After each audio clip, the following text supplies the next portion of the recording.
నేను చెప్తాను వినండి. బైబిల్ గ్రంథంలో కన్నీళ్లు కార్చి రోధించింది మగవాళ్లే.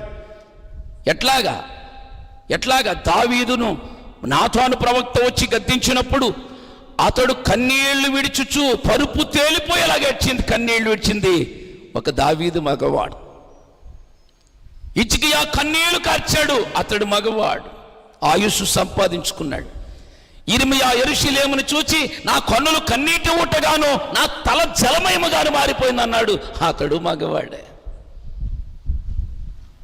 ఎజ్రా చెరలో ఉన్నప్పుడు ధర్మశాస్త్రాన్ని చదువుతూ అయ్యో నా పిల్లలకు దూరం అయిపోయింది ధర్మశాస్త్రం అనుకుని కన్నీళ్లు కార్చిన ఎజ్రా కూడా మగవాడే. యెరూషలేము ప్రాకారాలు కాల్చబడ్డాయనుకుని నెహమ్యా నిలువునా పడి ఏడ్చాడండి, ఉపవాసం ఉండి, అతడు కూడా మగవాడే.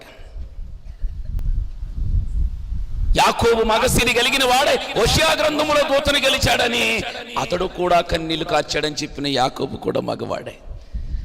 చివరికి యేసు కూడా కన్నీళ్లు విరిచాడు. ఇప్పుడు అడుగుతున్నాను, చెప్పండి, బైబిల్ గ్రంథంలో కన్నీళ్లు కార్చింది ఆడవాళ్ళ మగవాళ్ళ? మగవాళ్ళేనండి. అందుకే ఆ రోజులు ఏమన్నాడు తెలుసా?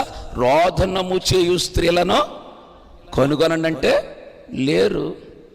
మరి ఈ రోజుల్లో పురుషులందరికీ మంచి మాట చెప్తున్నానన్న, పురుషులు కన్నీళ్లు కారిస్తే గొప్ప కార్యాలు చేస్తాడు నా దేవుడు. పురుషులు కన్నీళ్లు కార్చాలి. నీ జీవితంలో ఏదన్నా వచ్చినప్పుడు మా ఆవిడ ఎడుతుందండి, మనం ఏం చేస్తాం? కన్నీళ్లు కార్చే అనుభవాలకు మనకి వచ్చాడు దేవుడు.